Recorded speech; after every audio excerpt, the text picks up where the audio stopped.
YouTube में live नहीं होगा क्या? आज तो मेंबर्स यहाँ बहुत कम है, तो आई थिंक सब ज्वाइन कर लेंगे इसी में, है ना। तो कलयुग के लोगों का भला कैसे होगा। तो जन कल्याण के लिए ये सब एकत्रित हुए थे कि बड़ा कोई यज्ञ अनुष्ठान करेंगे, लेकिन उसी वक्त वहां पर उपस्थित सूत गोस्वामी को देखकर लगा कि अरे, इन्होंने तो साक्षात परीक्षित महाराज और सुखदेव गोस्वामी के बीच जो भागवत कथा हुई थी वो सुनी हुई है। क्यों ना इनसे कहें कि आपने जो सुना है हमें भी सुनाइए। तो क्योंकि क्वांटिटी में, संख्या में वो 88,000 थे, तो उन्होंने सबने क्या किया, अपने बिहाफ में एक उन्होंने हेड चुना। हेड जैसा कि आप लोग सब जानते हैं, तो किसको चुना? सौनक ऋषि को। सौनक ऋषि को चुना और उनको उन्होंने कहा कि आप हमारे बिहाफ में क्वेश्चन आंसर पुट करते रहिए। और इस तरह से आपने जो सुखदेव और परीक्षित महाराज का जो संवाद हुआ था, सुखदेव गोस्वामी हमें सुनाए। तो प्लीज आप हमको सुनाइए और हमारे जो जिज्ञासाएं हैं उनको तृप्त कीजिए कि हमारे कुछ क्वेश्चंस है, कुछ क्वेरीज है, तो आप हमारी क्वेरीज फुलफिल कीजिए। भक्ति जीवन एक्चुअली क्वेरीज से स्टार्ट होती है। भक्ति जीवन, यदि आपके अंदर प्रश्न ही नहीं है तो भक्ति जीवन आप स्टार्ट करने के लिए आपको बहुत संघर्ष करना पड़ेगा, क्योंकि अंदर जब तूफान चलता है और उसके जब प्रॉपर आंसर्स आते हैं तब हमारा भक्ति जीवन जो है शुरू होता है। भागवत गीता में भी हम क्या देखते हैं, भागवत गीता में भी अर्जुन महात्मा बहुत सारे प्रश्न रख रहे हैं और कृष्ण जो है उनको उत्तर दे रहे हैं। वैसे ही हम देखते हैं कि भागवतम में भी फुल ऑफ क्वेश्चंस, प्रश्न रखे जाते हैं फिर उनका उत्तर आता है, फिर प्रश्न रखे जाते हैं फिर उनका उत्तर है। लेकिन ये प्रश्न क्या है? तो प्रश्न जो हाईएस्ट, जो इंक्वायरीज है लाइफ का, रोटी कपड़ा मकान के अलावा जो इस जीवन का हाईएस्ट इंक्वायरीज है उनके बारे में है। तो शास्त्र बताते हैं अथा तो ब्रह्म जिज्ञासा, this is the highest time to inquire about the supreme personality of godhead. भगवान के बारे में, परमेश्वर भगवान के बारे में जिज्ञासा करना हाईएस्ट प्रकार की जिज्ञासा होती है। और यहाँ पर ये जो 88,000 ऋषि मुनि हैं, उन सबके बिहाफ में सौनक ऋषि जो है क्वेश्चन करते हैं सूत गोस्वामी से। देखिए, कलयुग तो एंटर कर चुका है और कलयुग की दुर्दशा बहुत बुरी है। हमारा बहुत सारा क्वेरीज है, उसमें से 6 प्रमुख क्वेश्चन है, प्रश्न है। कृपया इनका समाधान बताइए, इनका उत्तर बताइए। तो उन्होंने प्रश्न किया जो कि श्लोका नंबर, प्रश्न जो है श्लोका नंबर 9 में हम देखते हैं। प्रश्न है श्लोका नंबर 9 में, तत्र तत्र अंजसांशुमन् भवता यद् विनिश्चितम् पुंसामेकान्तं श्रेयस् तन्ना न संशय अर्हसि। अतएव दीर्घायु की कृपा प्राप्त आप सरलता से समझ में आने वाली विधि से हमें समझाइए कि आपने जन सामान्य के परम कल्याण के लिए क्या निश्चय किया है। कुछ 6 क्वेश्चन इन्होंने किए थे। हम इन 6 प्रश्नों को यहाँ पे टाइप करके आपको बताएंगे और फिर इन 6 प्रश्नों के उत्तर भी हम वापस आपको बताएंगे कि कहाँ कहाँ कब कब इन 6 प्रश्नों का क्लैरिफिकेशन दिया गया। पहला क्वेश्चन जो है, क्वेश्चन पहला नंबर 1, वो है, sorry,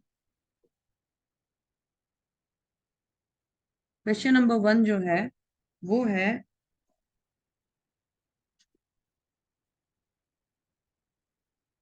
what is the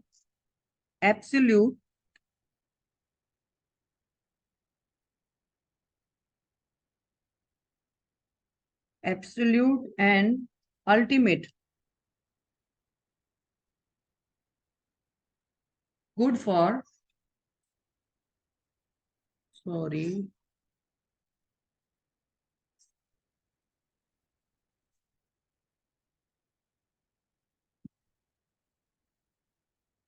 absolute and ultimate good for people in general. मैं हिंदी में इसको बता दूंगी आपको। पहला प्रश्न था उनका कि जन सामान्य के कल्याण के लिए परम और श्रेय जो विधि क्या है, मार्ग क्या है, हमें बताइए। जन सामान्य के लिए सबसे बढ़िया कार्य क्या है करने के लिए? देखिए यहाँ प्रश्न है, जन सामान्य के परम कल्याण के लिए क्या निश्चय किया गया, क्या होना चाहिए? जन सामान्य का परम कल्याण किसमें है? अल्टीमेट मतलब परम, और एब्सोल्यूट मतलब पूर्ण रूप से, जिसको करने से एकदम कंप्लीट हो जाएगा। तो पहला प्रश्न ये था जो कि श्लोका नंबर 9 में पूछा गया। अब दूसरा प्रश्न है, वो आता है कि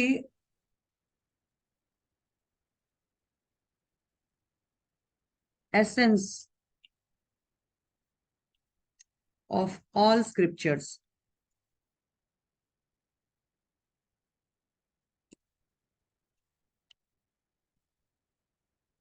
जो जितने भी प्रकार के जो ग्रंथ आदि हैं, इन सबका एसेंस यानी सार क्या है, सारे शास्त्रों का सार क्या है, ये आपका श्लोका नंबर 11 में आएगा।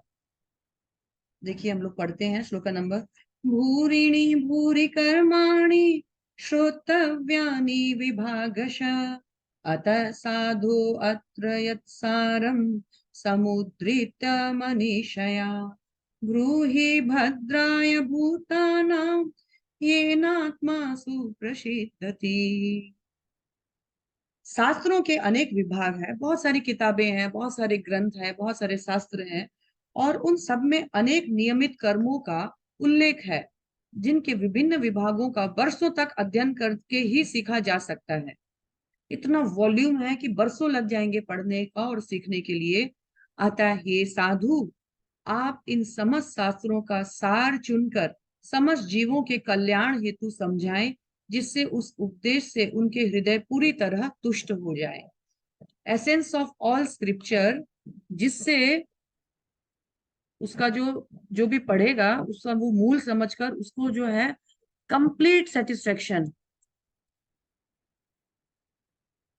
कंप्लीट सेटिस्फेक्शन आ जाए।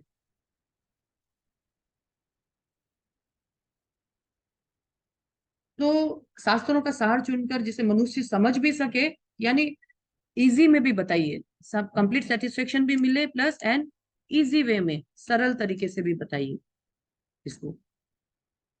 तीसरा है प्रश्न,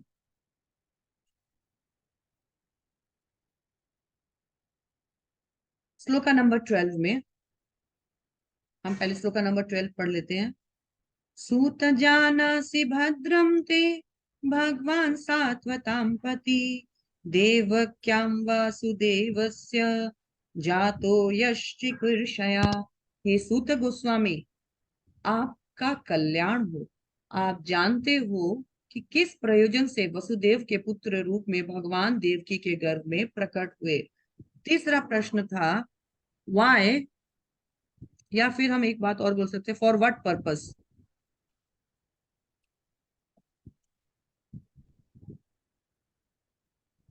Why or what purpose Lord appeared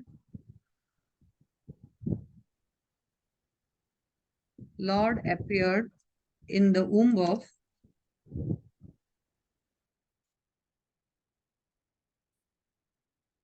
Devaki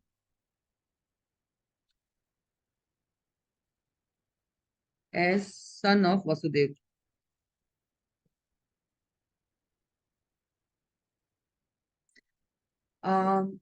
तीसरा प्रश्न था उनका कि भगवान देवकी के गर्भ में वसुदेव के पुत्र के रूप में क्यों आए, उनका क्या पर्पस था, उनका आने का प्रयोजन क्या था। तो तीसरा प्रश्न था। और चौथा प्रश्न जो उन्होंने पूछा वो है,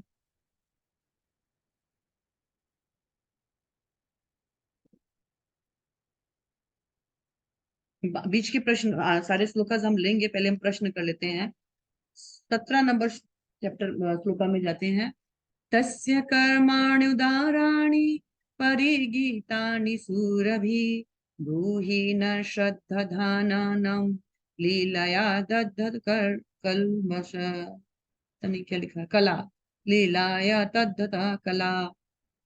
उनके दिव्य कर्म अत्यंत उदार तथा अनुग्रहपूर्ण है, और नारद जैसे महान विद्वान पंडित मुनि उनका गायन करते हैं। अतः कृपया करके हमें उनके अपने विविध अवतारों में सम्मोहक साहसिक लीलाओं के विषय में बताएं, क्योंकि हम उनके सुनने के इच्छुक हैं।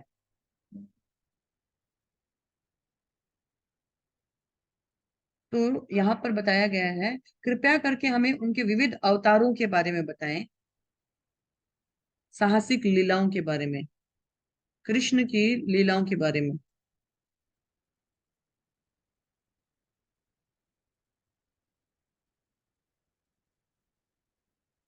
कृष्ण लीला के बारे में हमें बताएं, कृपया करके हमें कृष्ण की लीलाओं के बारे में बताइए। 17 नंबर में उन्होंने बताया कि जो कृष्ण की साहसिक लीला है उनके बारे में हमें बताएं। और श्लोका नंबर 18 में प्रश्न नंबर 5 है।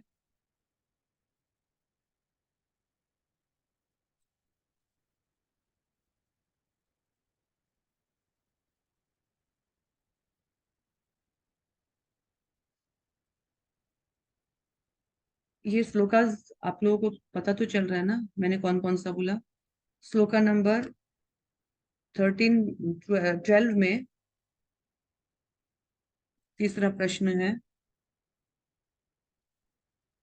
चौथा प्रश्न जो है वो श्लोका नंबर 17 में आ रहा है। अब 5वें नंबर में उन्होंने क्या प्रश्न किया है देखते हैं। 18 नंबर श्लोका में, अथाख्या ही हरिर्धीमन अन्नावतार कथा शुभा, लीला विद्धत सैरम ईश्वरस्य आत्म मायया। हे बुद्धिमान सूत गोस्वामी, कृपया करके हम में से भगवान के विविध अवतारों की दिव्य लीलाओं का वर्णन करें। परम नियंता भगवान के ऐसे कल्याण पद साहसिक कार्य तथा उनकी लीलाएं उनकी अंतरंगा शक्ति द्वारा संपन्न होती है। तो हे सूत गोस्वामी, कृपया करके हमको भगवान के वेरियस अवतार जो है ना, वेरियस अवतार इनकारनेशंस,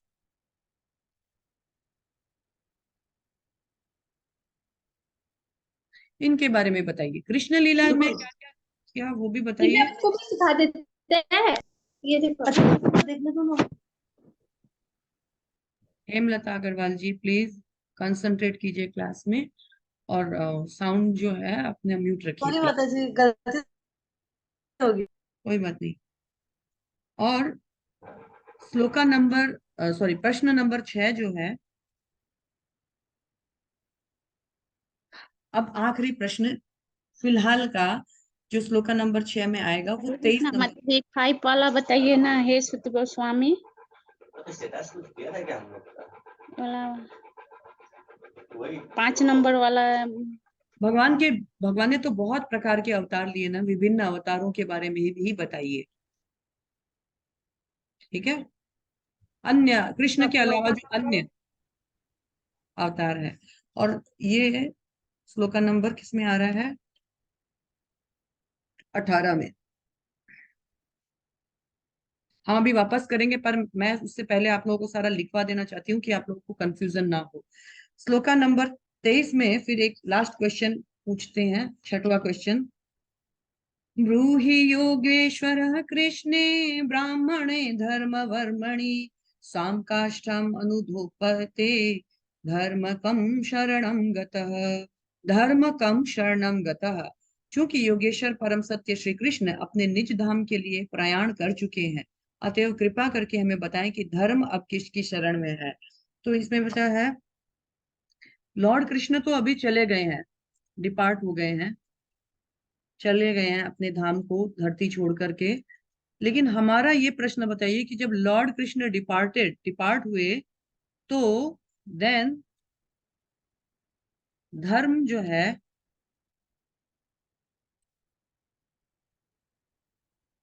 देन धर्म किसकी शरण में गया? धर्म को कौन प्रोटेक्शन कर रहा है? धर्म किसकी शरण में गया?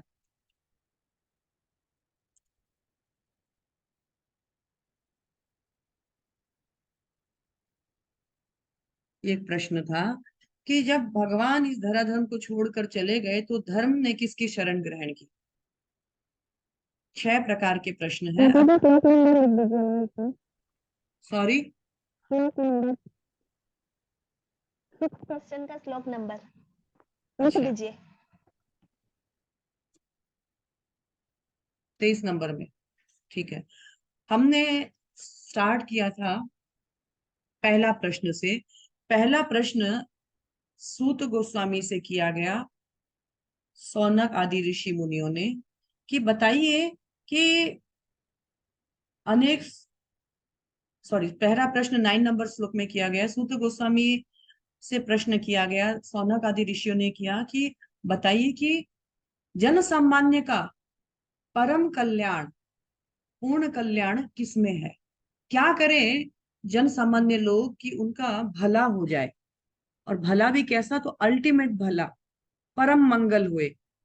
हमें बताइए कि जन सामान्य का परम मंगल किसमें है, परम भलाई किसमें है।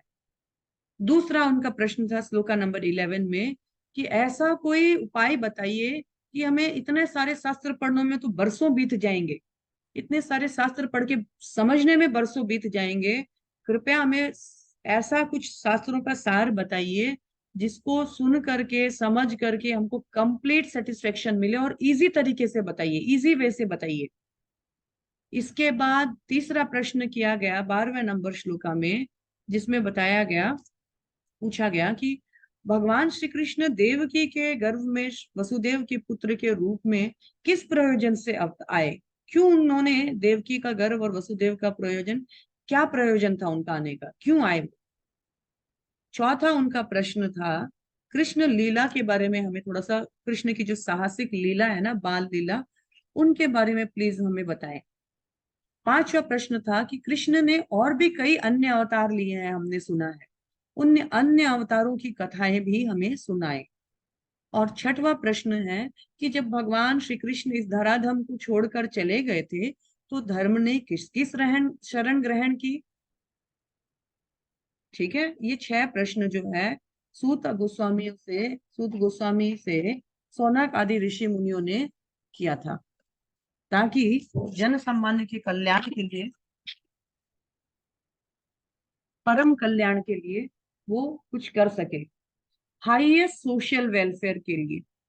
सोशल वेलफेयर तो बहुत प्रकार के होते हैं ना, लेकिन यहाँ पर किस बात की, किस प्रकार की सोशल वेलफेयर की बात की जा रही है, एब्सोल्यूट एंड अल्टीमेट। ठीक है, अभी एक बार हम इस स्लाइड को ऑफ करते हैं, अब आगे बढ़ते हैं। श्लोका नंबर 9 में पहला प्रश्न था जो कि हमारा क्लियर हो चुका है। उसके बाद 10वें में बताया कि हम इसलिए कंसर्न है, देखिए श्लोका नंबर 9 में उन्होंने पूछा कि जन सामान्य का कल्याण किसमें है, परम कल्याण, अल्टीमेट कल्याण किसमें है, तो हमको बताइए, क्यों बताइए। तो श्लोका नंबर 10 रीजन है क्यों, क्योंकि कलयुग आ चुका है, और कलयुग का लोगों का क्या है, तो अल्प आयु है। श्लोकना प्राणल्पायुषु सभ्य कलास्मिन् युगे जना, देखिए ना, हम कलयुग के लोगों के लिए क्यों वरीड है, क्योंकि कलयुग का लोगों का हालत क्या है, तो उनके लाइफ स्पान, उनकी आयु, जीवन आयु जो है वो कम हो गई है, वो झगड़ालू हो गए, बड़े आलसी हो गए, इनसे कोई बहुत कड़ी मेहनत नहीं होगी, और वो हमेशा मिसगाइडेड रहते हैं, सही को गलत, गलत को सही समझ बैठते हैं, और वो बड़े दुर्भाग्यशाली होते हैं, उनका भाग्य इतना काम नहीं करता है, एक्टिव नहीं होता, अनफॉर्चुनेट होते हैं कलयुग के लोग, और हमेशा डिस्टर्ब माइंडेड रहते हैं। ऐसे कलयुग के लोगों का भला उद्धार कैसे होगा, हम तो वरीड हो गए। कलयुग जैसे जैसे बढ़ेगा लोगों का हालत डिग्रेडेशन हो जाएगा, इनका उद्धार कैसे होगा। तो प्लीज हम सोच रहे हैं कि जन सामान्य का, पीपल इन जनरल का, सभी लोगों का भला किसमें है, प्लीज हमें बताइए, ताकि हम लोगों का कुछ भला कर सके, और भला भी कैसा भला, तो अल्टीमेट, छोटा मोटा भला नहीं। दूसरा प्रश्न जो था उनका 11वें नंबर श्लोका में था कि हमें, देखिए हमारे जैसे कि कलयुग के लोगों की बुद्धि बहुत शॉर्ट हो जाएगी, कम हो जाएगी, वो डिस्टर्ब रहेंगे, तो हमें ऐसा शास्त्रों का सार बताइए, सार बताइए कि हमको बहुत ज्यादा पढ़ना नहीं पड़े, समझना नहीं पड़े, खपाना नहीं पड़े, दिमाग को अपना टाइम नहीं लगाना पड़े, सार भी कैसा बताइए। तो 12वें नंबर श्लोका में 2 वर्ड बताया है कि हमको सार ऐसा बताइए, सॉरी 11वें नंबर श्लोका में 2 वर्ड बताया गया है, सार ऐसा बताइए, ये नात्मा सुप्रसिद्ध थी, जिसको सुनने और समझने के बाद आत्मा को पूर्ण रूप से कंप्लीट सेटिस्फेक्शन फील हो, और तो और साथ में क्या है, जिससे उसका परम मंगल भी हो जाए, कल्याण भी हो जाए, सेटिस्फेक्शन भी मिले, और वो कम में बहुत कुछ कर भी पाए। फिर श्लोका नंबर 3, क्वेश्चन नंबर 3 जो है श्लोका नंबर 12 में आ गया। हमें ये बताइए कि भगवान को देवकी और वसुदेव के पुत्र में के रूप में आने की क्या दरकार पड़ गई? वो तो भगवान थे ना, तो क्यों आए? What is the purpose? प्रयोजन क्या है भगवान का आने का? Why he appeared? इसके बाद 13वां नंबर जो श्लोका है इसमें बता रहे हैं, हे सूत गोस्वामी, हम भगवान तथा उनके अवतारों के विषय में जानने के उत्सुक है। कृपया हमें पूर्ववर्ती आचार्यों द्वारा किए गए उपदेशों को बताइए, क्योंकि उनके कहे तथा सुनने दोनों से ही मनुष्य का उत्कर्ष होगा। आप क्यों सुनना चाहते हो भगवान के बारे में? भगवान के जन्म के बारे में, भगवान की लीलाओं के बारे में, भगवान के अन्य अवतारों के बारे में इतना ईगरनेस क्यों है भाई तुम्हें? तो बोलते हैं कि इनको सुनने मात्र से, कहने और सुनने मात्र से मनुष्य का भला होता है। भगवत कथा ऐसी है कि यदि कोई केवल सुन ही ले, कोई बोल ही दे, तो उसका परम मंगल हो जाएगा, अल्टीमेट भला होगा। 14 नंबर है, सुनने से भला होगा, कैसे भला होगा, क्या भला होगा? तो उसका महत्व बताया गया है। जन्म तथा मृत्यु के जाल में फंसे हुए जीव यदि अनजाने में भी भगवान श्री कृष्ण के पवित्र नाम का उच्चारण करते हैं तो तुरंत मुक्त हो जाते हैं, क्योंकि साक्षात भय भी इसके नाम से भयभीत रहता है। तो यहाँ क्या बताया गया है?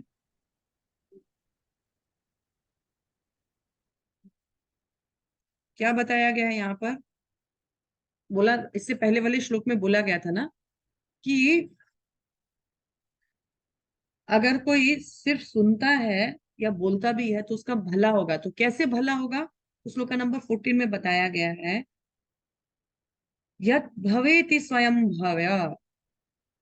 अरे, भगवान का नाम इतना पावरफुल है कि यदि कोई अनजाने में, जान के लेंगे तो क्या होगा सोचिए, अनजाने में भी अगर कोई भगवान के नाम से, नाम को लेता है या सुनता है, तो उसका जन्म मृत्यु के चक्र से वो मुक्त हो जाता है।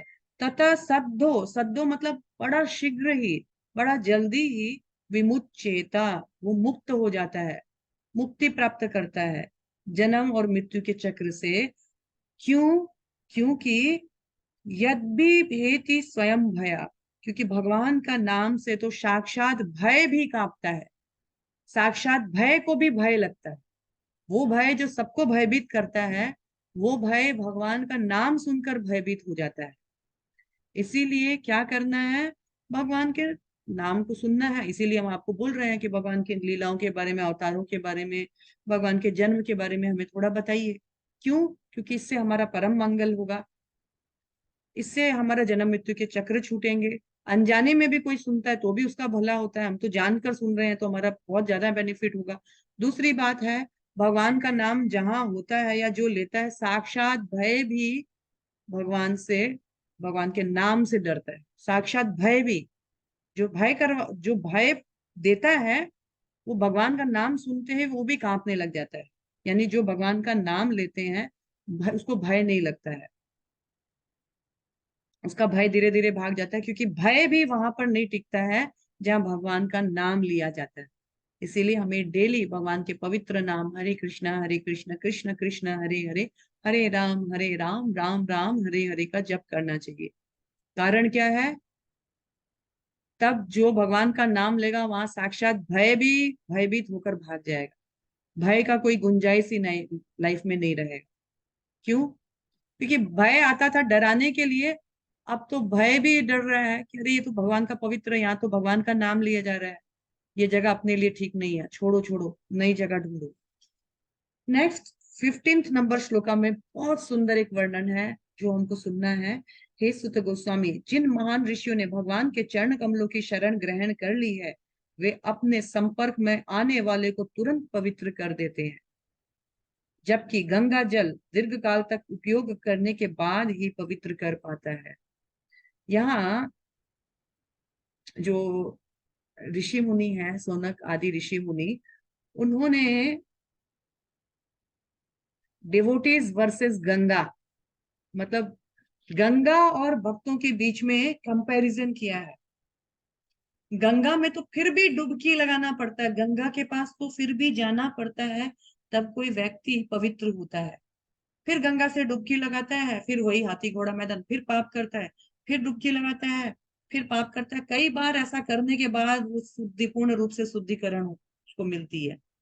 लास्ट में हमारी जो अस्थियां है उसको भी गंगा जल में ढाल दिया जाता है कि भाई जो भी है अब भी इसका बचा हुआ है तो उसको भी शुद्ध कर दिया जाए। तो गंगा में तो फिर भी जाना पड़ता है, डुबकी लगाना पड़ता है, स्पर्श करना पड़ता है, बारंबार हमको प्रयास करना पड़ता है, तब जाकर हम पवित्र होते हैं।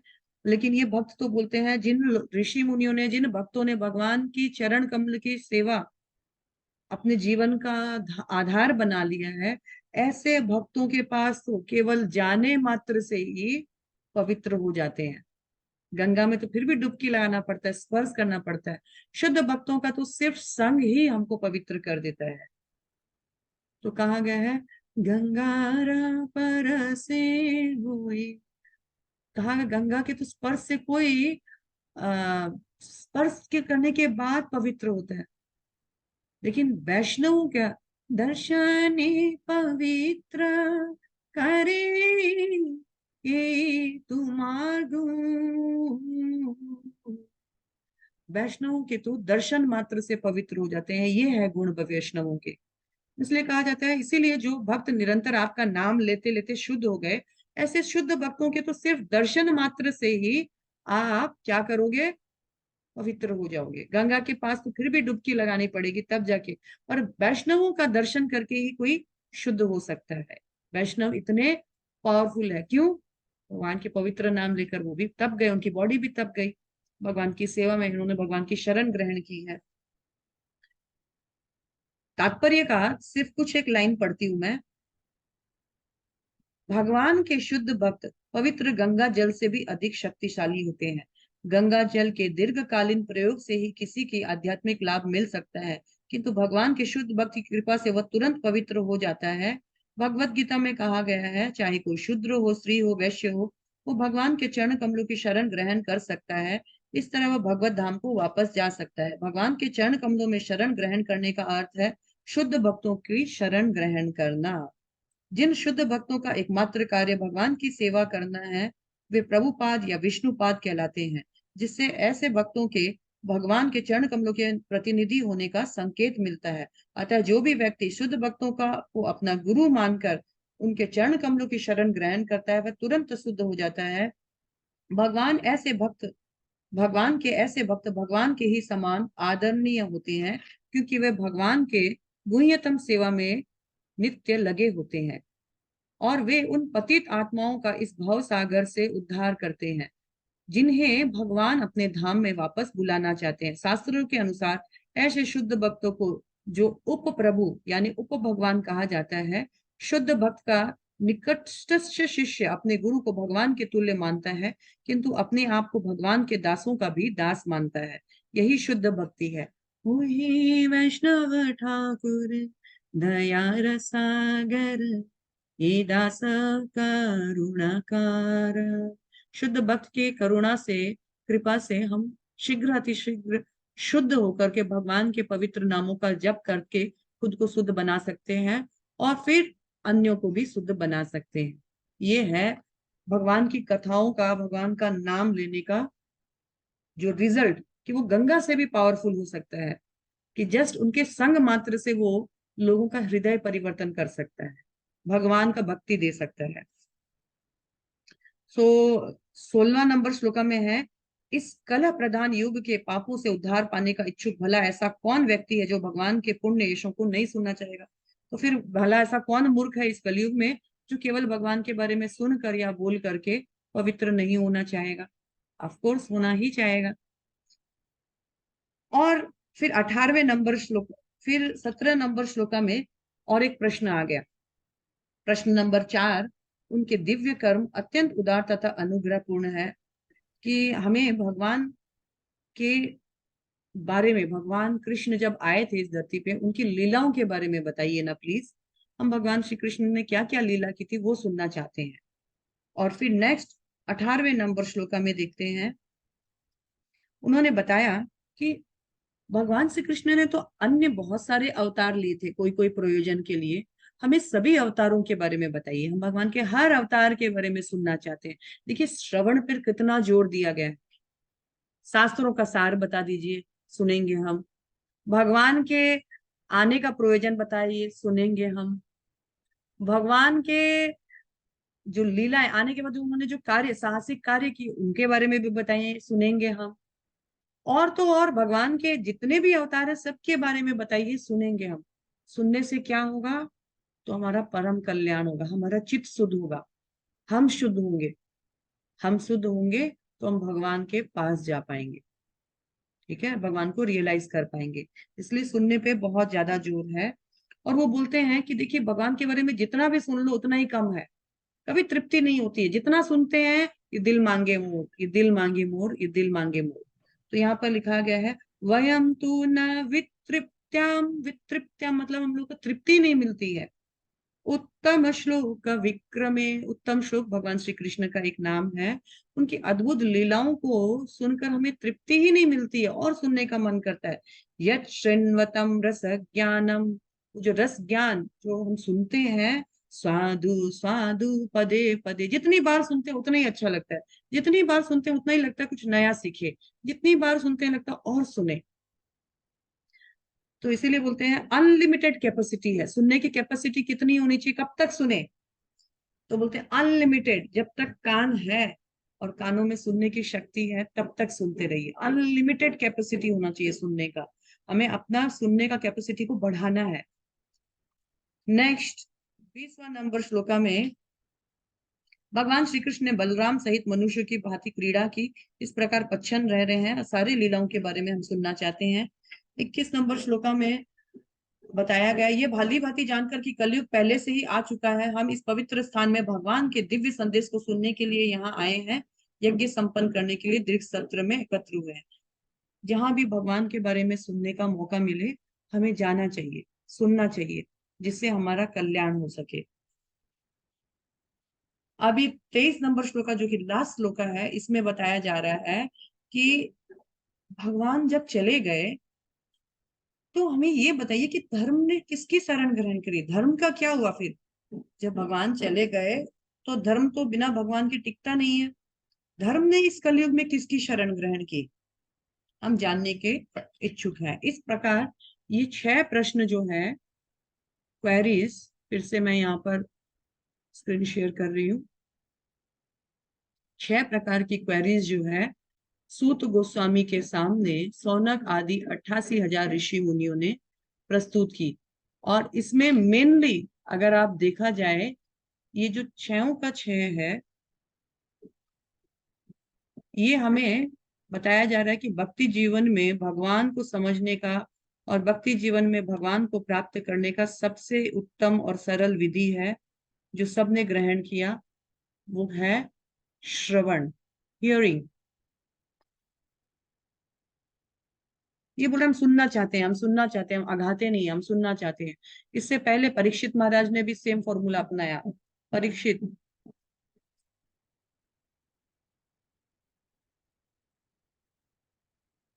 मैंने सुखदेव गोस्वामी से सुना। फिर उसी सभा में सुखदेव गोस्वामी से जब वो दे रहे थे, ज्ञान दे रहे थे, उसी सभा में जो सूत गोस्वामी है वो भी सुन रहे थे। अब इन सूत गोस्वामी से 88,000 ऋषि मुनि जो है वो भी बोल रहे हैं सुनाइए। और हमारा जो है हेड या कैप्टन जो है हम दोनों का, हम सबका शौनक ऋषि रहेंगे। हम सब एक साथ प्रश्न नहीं करेंगे, शौनक ऋषि रहेंगे जो हम सबके बिहाफ में आपसे प्रश्न करेंगे।